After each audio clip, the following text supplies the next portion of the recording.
You ever notice how some of the kindest women, the ones who bend over backwards for others, who are always polite, always helpful, end up being the ones people walk all over? Think about that for a second. You'd expect kindness to win you respect, to make people value you more. But the truth is often the opposite.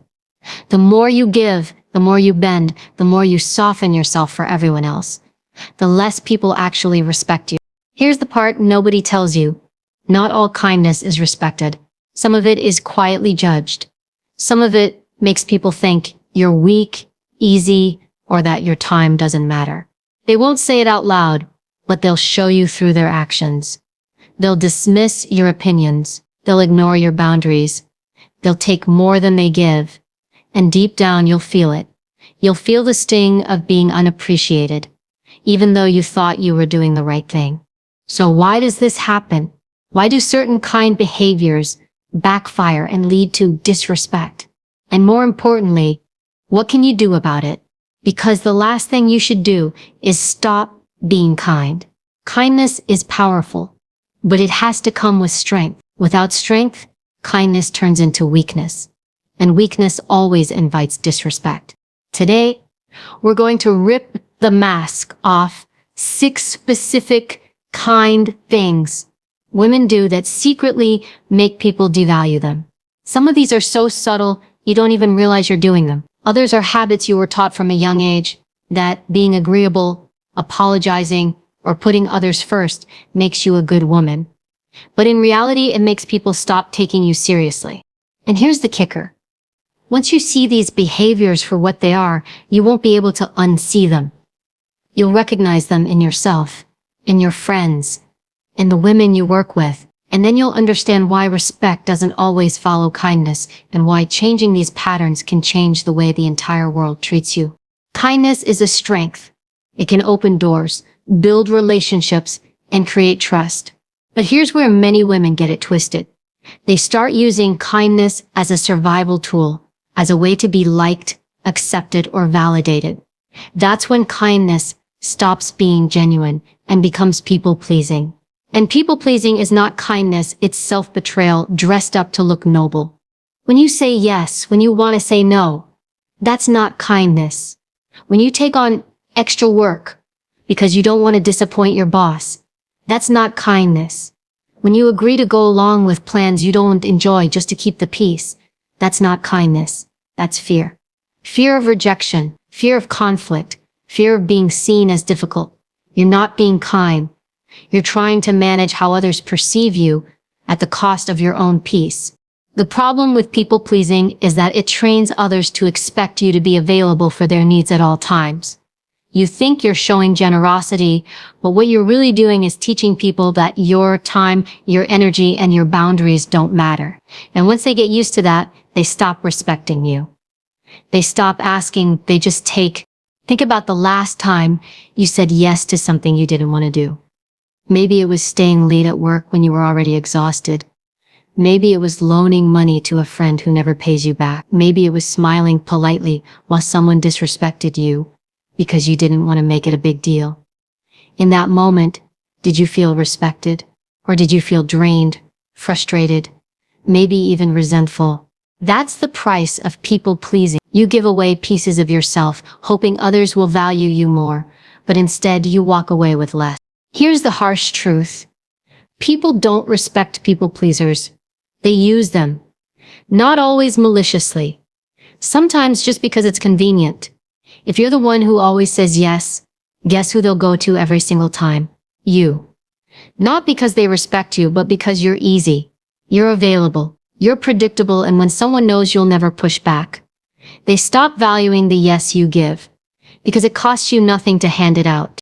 Respect is built when your yes means something and your no means something. People respect boundaries, not blind generosity. When you tell someone, I can't do that right now, you may worry they'll be upset. But often what happens is the opposite. They realize you're not a pushover. They recognize you value your own time. And whether they admit it or not, they adjust how they treat you. Boundaries create respect. People-pleasing destroys it. So why do women fall into this trap so often? Because society trains women to equate kindness with compliance. From a young age, girls are told to be nice, to not make a fuss, to go along to get along. You're rewarded for being agreeable, for putting others first, for not rocking the boat. And as adults, those lessons stick. You believe being kind means being available to everyone. But let me ask you this. Who's being kind to you? Who's protecting your energy the way you protect theirs? If the answer is no one, then your kindness is being misused. Another layer here is the fear of conflict.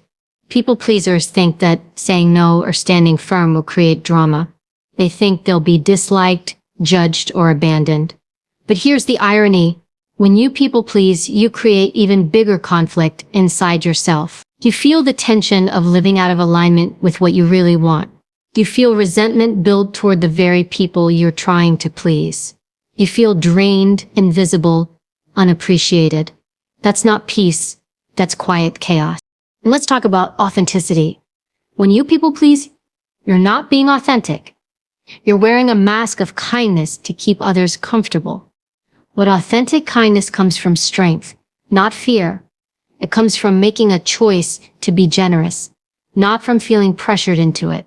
Real kindness says, I choose to help you because I want to, not because I'm afraid of what will happen if I don't. That's the difference between empowerment and self-erasure. So how do you shift out of people-pleasing? You start by recognizing the difference between a true yes and a forced yes. A true yes feels aligned, empowering, even joyful. A forced yes feels heavy, resentful, draining. If your kindness feels like a burden, it's not kindness. It's people-pleasing. You also need to practice saying no. At first, it will feel uncomfortable. That's normal. You've been trained to think no is rude, but the more you say it, the more you'll realize it's not rude, it's necessary. And here's the beautiful part. When you stop people-pleasing, the people who truly respect and care for you won't leave. They'll adjust, they'll meet you at your boundaries, and the ones who only valued you for what you could give, they might disappear. And that's a gift, because it means you've cleared space for relationships that are built on respect, not convenience. Kindness should never cost you your dignity. It should never cost you your peace. It should never make you feel small. True kindness lifts both people up, you and the other person. People-pleasing, on the other hand, drains you while giving others a false sense of entitlement. That's why it leads to disrespect. Not because you're unworthy of respect, but because you've trained people to treat you like your needs don't matter. The shift is simple, but powerful. Kindness is a choice, not an obligation. The moment you treat it like a choice, you take your power back. And when you have power, people stop seeing you as someone to use and start seeing you as someone to respect. Let's break it down. There are 6 kind mistakes women make over and over again, thinking it earns them love, respect, or connection. But instead, it erodes their power and makes people quietly devalue them. These mistakes don't look like weakness at first glance. They look like politeness, like humility, like generosity. But the truth is, when you peel back the layers, each one sends the same message. My needs come second, my worth is negotiable. And people pick up on that faster than you think. The first mistake is over-apologizing. Saying sorry for things that don't even require an apology. Someone bumps into you, and you say sorry. You're late by 2 minutes after battling traffic, and you apologize like you committed a crime. You voice an opinion, then shrink back with sorry. That's just what I think. Every unnecessary sorry chips away at how seriously people take you. An apology is supposed to carry weight, to repair when you've done real harm. But if you throw it around like confetti, it loses meaning. Worse, it positions you as someone constantly on the defensive, someone always in the wrong, even when you're not. People stop respecting your words because you've taught them you'll apologize for simply existing. The second mistake is downplaying accomplishments. Women are conditioned to make themselves smaller so others don't feel threatened. You achieve something incredible. And instead of owning it, you brush it off with, oh, it's not a big deal, or I just got lucky. You don't want to seem arrogant. You don't want to outshine anyone. But here's the thing. If you don't take your wins seriously, why should anyone else? You think humility makes you likable, but constant self-minimizing makes people see you as less capable, less confident, less deserving. Meanwhile, someone else with half your skill is bragging about their work, and the world rewards them. Owning your success doesn't make you unkind, it makes you visible. The third mistake is overgiving. This one feels like the purest form of kindness, but it's also the most dangerous. You give your time, your energy, your money, your emotional labor without limits. You're the one people call when they need a ride, a favor, a listening ear. At 2, and you always show up. Because you care. But here's what happens. People stop valuing your generosity because they start expecting it. The extraordinary becomes ordinary. They don't thank you anymore because in their minds it's just what you do. Overgiving breeds entitlement. And when you finally set a boundary, when you finally say no, suddenly you're the bad guy. That's the trap. Giving is powerful when it's intentional. Overgiving is dangerous when it becomes your identity. The fourth mistake is avoiding confrontation. You smile through disrespect. You let people talk over you. You swallow the sting of offensive jokes. You stay quiet when someone takes credit for your work. You think you're keeping the peace, but what you're really doing is teaching people they can cross you without consequence. Avoiding confrontation doesn't prevent conflict, it guarantees it, because disrespect doesn't stop on its own. It grows, and every time you let it slide, you give silent permission for it to happen again. Real kindness doesn't mean tolerating disrespect. Real kindness sometimes means looking someone in the eye and saying, that's not acceptable. The fifth mistake is over-explaining. You feel the need to justify every decision, to soften every boundary. Someone asks you to stay late. You say no, but then you launch into a 5-minute speech about your obligations, your exhaustion, your reasons. You don't realize it, but all that explaining screams insecurity. It says, I don't trust my no to stand on its own. The most powerful people don't over-explain. They state their boundary clearly and leave it at that. I can't do that. Full stop. You think you're being kind by cushioning your refusal, but in reality, you're making it look negotiable. Respect comes when your words are firm, not when they're buried under excuses. The sixth mistake is being too available. This is one that sneaks up on you. You want to be supportive, so you rearrange your schedule. You cancel your own plans. You answer texts immediately, emails at midnight, phone calls, no matter what you're doing. At first, it feels like generosity, but over time, people stop respecting your time because you don't respect it yourself. They assume you'll always make room for them because you've shown them you will. And here's the ugly truth. People value what's scarce, not what's constant. If you're always available, they don't treasure your time. They consume it. True kindness means valuing your own schedule as much as you value theirs. Now, here's the common thread between all 6 mistakes. Each one comes from a good place. Apologizing comes from wanting harmony. Downplaying comes from wanting humility. Overgiving comes from wanting to help. Avoiding confrontation comes from wanting peace. Over-explaining comes from wanting understanding. Being too available comes from wanting connection.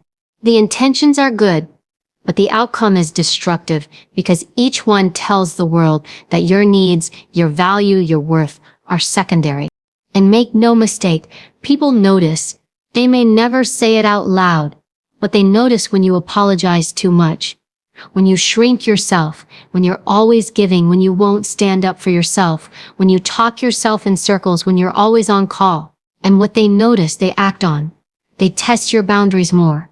They take more than they give. They respect you less.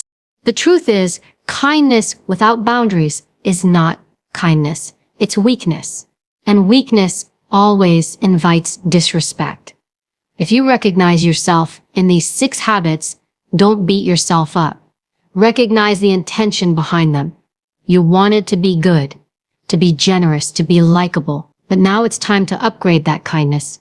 It's time to make it strong, not soft. Kindness backed by boundaries. Kindness backed by self-respect. Kindness that lifts you up while it helps others, instead of tearing you down. Because here's the reality. People may like you for being endlessly nice, but they will only respect you when you balance that niceness with strength. And respect is worth more than being liked. Respect lasts. Respect protects you. Respect ensures that your kindness is seen for what it truly is. A choice, not an obligation. Being nice and being respected are not the same thing. On the surface, they might look similar. A nice person smiles, helps, accommodates, and tries to avoid conflict. A respected person might also smile, help, and avoid unnecessary drama. But the energy underneath is completely different. Nice is about pleasing others. Respected is about standing in your own value. And here's the hard truth. You can be the nicest person in the world and still get walked on, dismissed, and ignored, because people don't equate nice with strength. They equate it with softness, and softness without boundaries doesn't earn respect. Think about the nice girl stereotype. She's agreeable. She doesn't complain. She says yes, even when she's exhausted. She laughs at jokes that aren't funny, so no one feels uncomfortable. She prioritizes everyone else's needs over her own. People might say she's sweet. People might say she's pleasant to be around. But do they admire her? Do they look up to her? Do they take her seriously when she speaks up? Often, the answer is no. Because nice can make you liked, but respect requires a completely different muscle. Respect doesn't come from how agreeable you are. It comes from how you carry yourself. It comes from the way you hold your boundaries, the way you walk into a room with self-assurance, the way you don't flinch when someone pushes back. Respect comes when people know you will not tolerate disrespect, even if you're kind. And that's the key. Kindness doesn't weaken you if it's paired with strength. But if it's just nice with no backbone, people will take advantage of it. Being respected often means disappointing people. That's why so many women struggle with it. Nice is easy. It makes everyone else happy. Respect requires saying no. Respect requires letting people be upset with you sometimes. Respect requires not explaining yourself every time you make a decision. And if you've been trained to believe that your value lies in keeping the peace, then stepping into respect will feel like rebellion. But it's not rebellion, it's balance. Let me give you an example. Imagine two coworkers. One is always nice. She stays late to help others, even when her own deadlines are suffering. She never corrects anyone, even when she knows she's right. She brings coffee for the team, picks up the slack, and never asks for credit. People like her, but when promotions are on the table, she's overlooked. Why? Because while she's nice, she's not seen as a leader. She hasn't shown she can make tough calls, draw lines, or hold others accountable. Now imagine another coworker. She's also kind. She helps, she collaborates, she supports others, but she doesn't do it at her own expense. When she says yes, it means something, because she's not afraid to say no.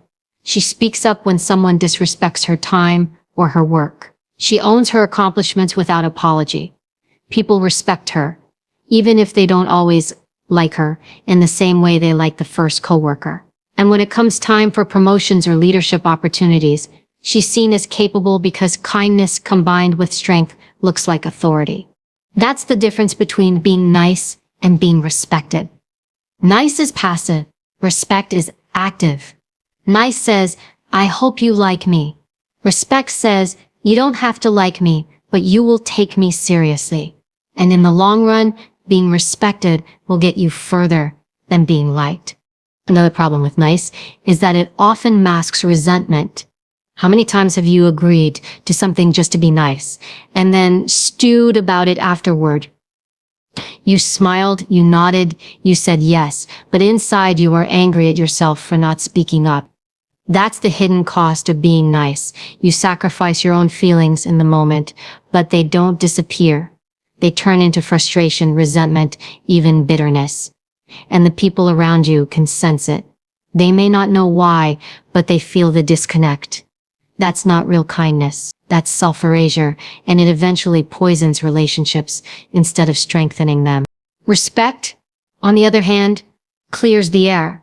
When you tell someone, I can't do that, or that doesn't work for me, it might cause a little tension in the moment. But long-term, it builds trust. People know where you stand. They know you're not secretly harboring resentment. They know your yes is genuine because your no is equally real. That consistency builds credibility, and credibility is the foundation of respect. And let's be honest, being nice all the time is exhausting. It requires constant self-monitoring. You're always asking yourself, will they be upset if I say no? Will they still like me if I speak up? Will they judge me if I put myself first? It's a never-ending performance, and it drains your energy. Respect, though, is freeing. It doesn't require performance, it requires alignment. You don't have to twist yourself into knots to please others. You show up as yourself, unapologetically, and people adjust. Some will fall away, others will step up. And the ones who remain, those are the relationships built on respect, not convenience. Here's another thing to remember. Nice doesn't protect you. In fact, it can make you a target. Predators, whether in business, relationships, or social dynamics. Look for the nice ones. The ones who won't push back. The ones who will avoid conflict. The ones who will say yes, even when it hurts them. Being nice without strength is like walking around with a sign that says, use me. But when you're respected, people think twice. They know there will be consequences for crossing your boundaries. They know you won't just roll over, and that awareness alone creates a protective barrier around you. So if you have to choose between being liked for being nice or being respected for being strong and kind, choose respect every single time. Because here's the truth, when you're respected, the right people will like you anyway. They'll admire your courage, they'll value your honesty, they'll trust your word. The people who only liked you when you were endlessly nice were never really for you. They were for the version of you that made their life easier. And you don't need that kind of approval. At the end of the day, being nice is about others. Being respected is about you. It's about how you see yourself, how you value yourself, and how you teach others to treat you. Nice is temporary. Respect is lasting. And the strongest women are not the ones who are liked by everyone. They're the ones who are respected by the right ones. When people hear the word boundaries, they often imagine walls, rigid, cold, and unapproachable. But that's not what boundaries are. Boundaries are not about shutting people out. They're about defining where you end and where others begin. They're about protecting your energy, your time, and your dignity so that you can show up in the world with authenticity. And here's the paradox. The kinder you are, the more you need boundaries. Because without them, your kindness gets twisted, drained, and eventually resented. Boundaries aren't barriers to kindness. They are the foundation of it. Think about it. True kindness can only exist when it's a choice. If you feel pressured, guilted, or obligated into being nice, that's not kindness. It's compliance. It's you bending out of fear, of rejection, or conflict. But when you have boundaries, you give from a place of strength. You're not giving because you're afraid of what happens if you don't. You're giving because you genuinely want to. That distinction matters. It's the difference between generosity and people-pleasing. It's the difference between power and self-erasure. Let's break it down even further. Imagine you're constantly saying yes to things you don't want to do. You're covering shifts for coworkers, babysitting for friends, lending money you can't afford to give. On the outside, it looks like kindness. Everyone praises you for being so helpful, so dependable. But inside, you're exhausted. You're resentful. You feel used. And here's the thing, whether you say it out loud or not, that energy seeps through. People can feel when your yes isn't genuine. They can sense when your kindness comes at the cost of your peace. And slowly the weight of that resentment builds until you either explode or withdraw. That's not real kindness. That's self-sacrifice.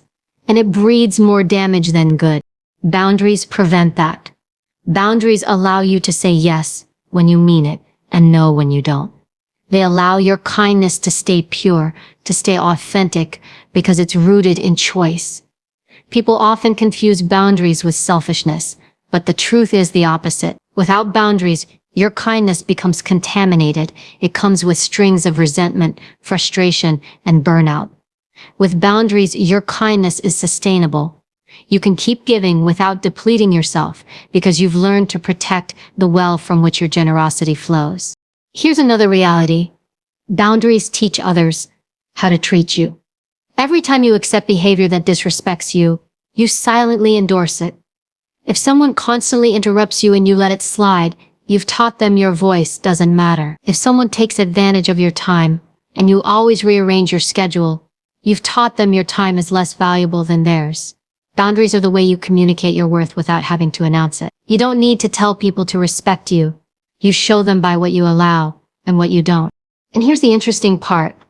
People may resist your boundaries at first, especially if they've benefited from your lack of them. They'll call you difficult, cold, or even selfish. But deep down, they will also respect you more. Because boundaries are attractive. They signal confidence. They signal self-respect. They signal that you are not desperate for approval. And that's powerful. In fact, people often end up trusting those with strong boundaries more because they know a yes from you means something. It's not forced. It's not fake. It's real. Let's talk about relationships for a moment. Boundaries are not just about protecting yourself. They actually strengthen connections. Without boundaries, relationships become unbalanced. One person gives too much, the other takes too much. And over time, resentment poisons the bond. But with boundaries, both people know where they stand. Both people feel safe. Both people can relax because there's clarity instead of confusion. Boundaries are not walls, they're guardrails. They keep the relationship from veering off into disrespect, overdependence, or manipulation. The same applies to professional settings. A leader without boundaries is not respected. An employee without boundaries gets exploited. If you're always available, always saying yes, always bending, people don't see you as strong. They see you as expendable. Boundaries at work look like leaving on time, speaking up when credit is stolen, refusing to tolerate toxic behavior. And guess what? The people who matter, the people who value excellence, will respect you more for it. Because boundaries don't just protect you, they raise the standard for everyone around you. Now let's address the fear many women have, the fear that boundaries will make people leave. Here's the truth. You might lose some people when you set boundaries, but those are the people who only valued what they could take from you, not who you really are. Let them go. Boundaries act as a filter. They repel the users, the manipulators, the takers, and they attract the people who value mutual respect, reciprocity, and authenticity. In the long run, boundaries don't diminish your circle, they refine it. So how do you actually build boundaries? It starts with listening to yourself. Notice the moments you feel drained, resentful, or invisible. Those feelings are signals that a boundary has been crossed. Then practice saying no, clearly without apology, without over-explaining. At first it will feel uncomfortable, because you've been conditioned to equate kindness with compliance. But every time you assert a boundary, you strengthen that muscle. And over time, it becomes second nature. It's also important to remember that boundaries aren't just about saying no. They're also about saying yes to yourself. Yes to rest. Yes to your goals. Yes to relationships that pour into you instead of draining you. Boundaries create the space for you to honor your own needs. And when your needs are met, you can show up for others in a way that's genuine and powerful. Here's the bottom line. Without boundaries, kindness collapses under the weight of resentment and exploitation. With boundaries, kindness becomes sustainable, respected, and transformative. Boundaries don't make you less kind. They make your kindness real. They ensure that when you give from a place of abundance, not depletion. They ensure that when you show compassion, it comes from strength, not fear. And most importantly, They ensure that your kindness lifts you up as much as it lifts others. So if you want to be truly kind, if you want your kindness to be respected instead of misused, start with boundaries, because boundaries are not the enemy of kindness. They are its foundation. Without them, kindness crumbles. With them, kindness thrives. Most people spend their lives chasing approval. They want to be liked. They want the nod, the smile, the invitation, the validation that says, you belong here. It's human nature to crave connection. But here's the trap. If you make being liked your mission, you will sacrifice the very things that make people respect you. You'll bite your tongue when you should speak up. You'll agree when your gut screams no. You'll perform politeness until you forget what your real voice sounds like. Being liked feels good in the short term, but being respected builds a foundation that lasts a lifetime. The shift from being liked to being respected begins with one brutal realization: not everyone will like you. No matter how kind, generous, or accommodating you are, someone out there will criticize, misunderstand, or even resent you. And if you spend your energy trying to win them over, you will dilute yourself into nothing. But if you focus on being respected, on showing up authentically with self-respect and boundaries, you stop worrying about who likes you. You stop bending. You stop chasing approval. And ironically, that's when the right people start liking you for real, because they see the strength behind your kindness. Let's break it down. Liked people are agreeable. Respected people are honest. Liked people avoid conflict. Respected people face it with composure. Liked people make themselves smaller, so others feel comfortable. Respected people take up space unapologetically. And here's the kicker. People may laugh with the ones they like, but they follow the ones they respect. Leaders are not chosen because they're liked. They're chosen because they inspire confidence, because their presence commands attention, because they're trusted to stand firm when it counts. Take a moment and think about someone in your life you truly respect. Maybe it's a teacher, a mentor, a colleague, or a family member. Do you respect them because they were always agreeable, always bending, always making sure no one was uncomfortable? Or do you respect them because they had standards, because they spoke truth even when it was hard, because they carried themselves with dignity? Respect is earned, not through compliance, but through consistency and courage. Now think about how much energy goes into trying to be liked. You monitor your tone, your words, your reactions. You replay conversations in your head, wondering if you said the wrong thing. You stretch yourself thin, trying to be everything to everyone. It's exhausting, it's unsustainable, and in the end, it doesn't even guarantee the result you want, because people project their own biases and insecurities onto you anyway. The truth is, no matter what you do, some people won't like you. That's out of your control. What you can control is how you carry yourself. And that's where respect comes in. Respect requires standards. It requires you to know what you will and will not tolerate. It requires you to say no and mean it. It requires you to stop apologizing for existing, for succeeding, for having opinions. And yes, it will make some people uncomfortable. Respect shines a light that exposes manipulation, entitlement, and disrespect. Those who benefit from your silence will not like your boundaries, but others, the right people, will see you more clearly. They will trust you more deeply. They will value you, not just for what you give, but for who you are. Another thing about respect, it's lasting. Liking someone is often temporary. It can shift based on mood, circumstance, or convenience. Someone may like you today because you did them a favor, and dislike you tomorrow because you said no.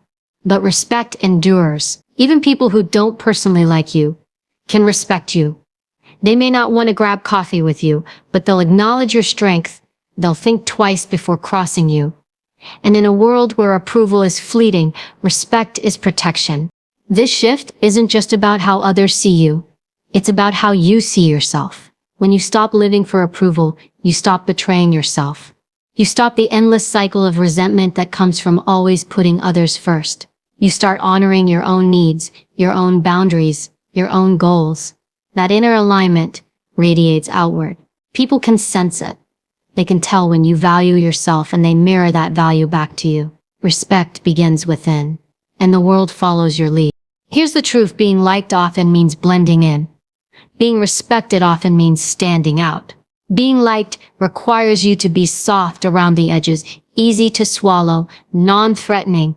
Being respected requires you to sharpen those edges, to stand firm, to risk being polarizing. And while that may feel uncomfortable at first, it's the path to real influence, real connection, and real freedom. In relationships, this shift changes everything.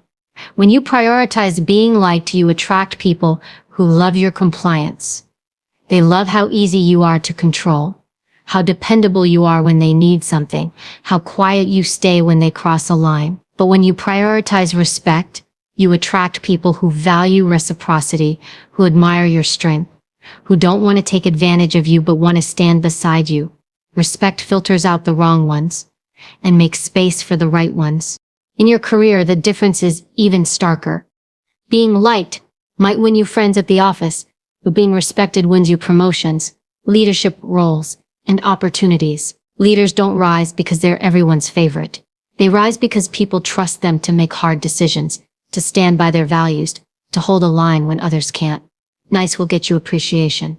Respect will get you authority. And here's one last truth about this shift. It frees you. When you stop chasing approval, you reclaim all the energy you wasted trying to manage other people's perceptions. You stop editing yourself to fit into spaces that don't honor you. You stop apologizing for being too much or not enough. You just are. And that authenticity is magnetic. People may not always like it, but the ones who matter will respect it. And in the end, that respect will mean more than 1,000 shallow likes ever could. So here's the challenge. Stop asking, do they like me? And start asking, do they respect me? Because being liked is fleeting, but being respected changes everything. Let's land this with something you can carry forward. Because here's the truth. You didn't spend 30 minutes listening to this just to nod your head and go back to old habits. You're here because some part of you knows you've been giving too much, apologizing too much, softening yourself too much, in the hope of being liked. And maybe it worked. Maybe people like you. But deep down, you also know that being liked hasn't brought you the respect, the fulfillment, or the peace you deserve. This is your turning point. From this moment forward, you get to decide, will you keep chasing approval or will you start demanding respect? Because you can't have both. Respect sometimes means losing people. It means hearing someone say, you've changed. And they're right, you have. You've stopped being the version of yourself who is easy to manipulate, easy to silence, easy to use. You've stepped into a stronger, clearer, more authentic version of you. And yes, that will cost you certain relationships, but the ones worth keeping, they'll rise to meet you. I want you to remember something powerful.